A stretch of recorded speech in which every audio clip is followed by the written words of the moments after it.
Tied up at the feet of Jansen after the face-off by Ford. Martin will shoot from the right wing side. That one got through and scored! Roanoke leads 1-0 with 10:43 to go in the first. Mueller had himself planted right in front of Bailey Perkin, but I think it came through cleanly from Roanoke's number 55, Bryce Martin. His second goal of the season for the Roanoke veteran blue liner. It's a good hustle play by Mac Jansen off the face-off that was taken by Ford. And he bumps it back to the near point. Martin steps out toward that near side half wall and fired it on the short side, and Mueller off the... Not much room to work with for either of these teams as this puck just keeps moving back and forth. And the low slot, what a shot there for Roanoke, and they score! I believe it was Gallagher that centered it to the front of the Macon net. And it's Andrew Harley's first professional goal. That's a beauty. 7:01 to go in the first. Roanoke leads 2-0. Gallagher got the puck along that right wing circle, got to the bottom of that circle and teed it up. And Harley one-handed able to jam it beyond Perkin. Well, there's first pro goals and there's first pro goals with style. And Andrew Harley definitely checked both of those boxes. 2-0 Roanoke. Left wing side, able to take possession back for the Rail Yard Dogs. Harley able to center it to Martin. Martin's pass is redirected and scored. What a play by the Rail Yard Dogs in the low slot, and it's Matt O'Day that's able to nudge in that pass from Martin. 3-1, 10:48 to go in the second.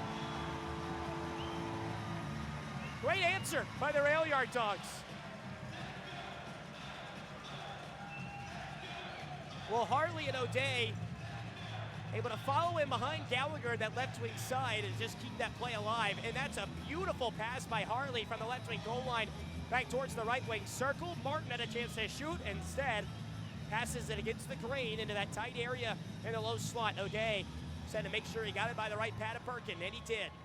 40 to go in the second period. Wide open there. Alvo's able to find Jansen. Jansen back in and shot. He scores! Roanoke leads 4-1 here in 8:36 to go in the second.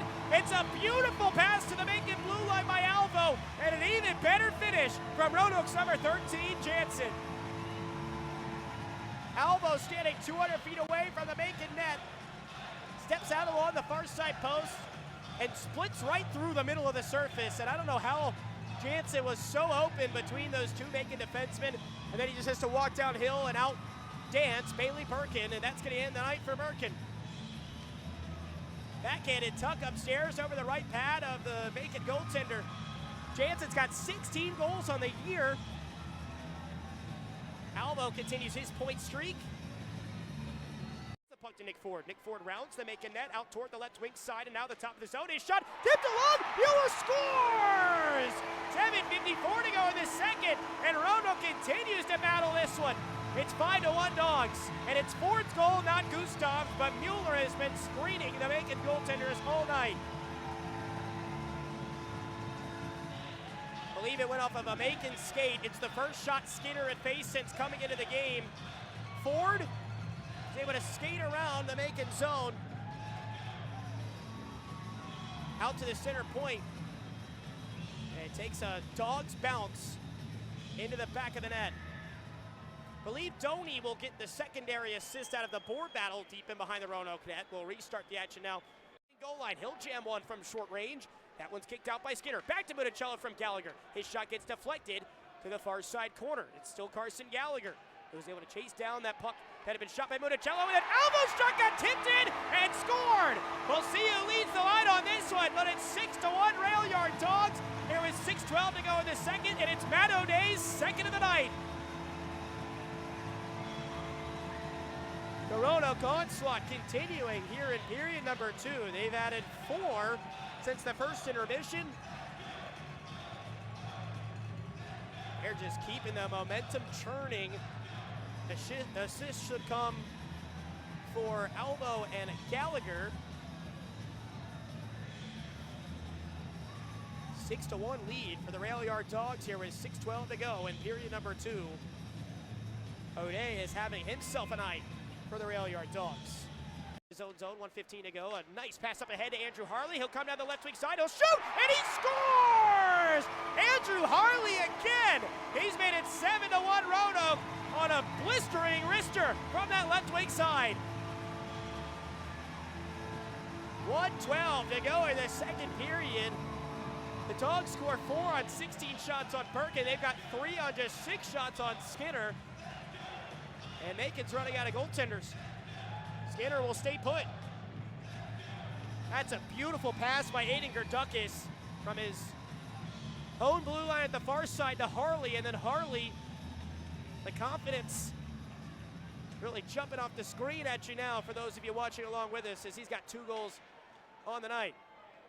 Oh, by the blocker of Rodomus, good job by Roanoke to muck up the area in the low slot for any rebound opportunities. Harley zips it over to the right wing side to Kelly. Kelly roasts it, he scores! What a shot by Roanoke's number 98 off the feet of Harley. Roanoke makes it 8-1 with just 5.9 ticks left in period number 2. Well, Harley fired that thing across the Macon zone. That puck had a lot of zip on it. Kelly not only able to receive it cleanly, but then blasts a wrister of his own up above the blocker side of Skinner. And Roanoke keeping their foot on the gas pedal here tonight. It's a 7-goal advantage for the Rail Yard Dogs. They've had 6 in this period after making it made it a 2-1 game early on in this frame. For Kelly, now at the top, Municello, back over to Alvo. Less than 5 minutes to go on this Roanoke power play. Alvo shot, that one got through and scored! Steven Alvo hit his 3rd point of the night, give him his first goal of the game. And it's 9-1 with 8:19 to go in the 3rd. Good puck movement by the Rail Yard Dogs along the top of the Macon zone. They were patient, and Alvo once again using a screen. Roanoke has done a really good job of putting themselves in those areas all night long. Pass it over to Gallagher after getting the feed himself from Mueller. Gallagher hands off for Jansen. Jansen skates low to high to the top of the zone, now passes to the right wing side to Martin. Martin to the left wing circle, finds Ford. Ford inside for Gallagher. Gallagher trying to backhand it. That shot scored! Roanoke reaches double digits. It's Carson Gallagher that makes it 10-1. 7:24 to go in the 3rd. And still a minute 50 left of the major, plus another 2 minutes. And Roanoke, kind of tip your cap for the sportsmanship. Gallagher's not even celebrating. They're not even skating down the Roanoke bench right now. The onslaught continues. Roanoke is now 2 for 5 on the power play tonight. It was broken up by Winslow, but Roanoke held the zone. Jansen, left wing circle. The 50 seconds left on this power play. Harley had the puck come through the wickets. Janien will jump in after him on a big hit and then bring him down to the ice. It'll pop free to the left wing circle. McDonald, a shot pass to Ford. Gator, a great save, and then a shot scored! Ford got denied the first time. And I think it's Jansen that's able to get it on the second time around. 2:03 to go in the 3rd. Roanoke up 11-1 here over Macon. Well, the Dawgs beat Knoxville a season ago 12-3, which was the highest output of goals they'd ever had in a game before. They beat Macon in my first season 10-1. That was the record for the largest margin of victory. The 9 goals for both that Knoxville game and that Macon game 3 years ago. It's 11-1 right now, which would be a new franchise record in a single game for margin of victory if this scoreline holds. A minute 50 to go in the 3rd. 11-1 game.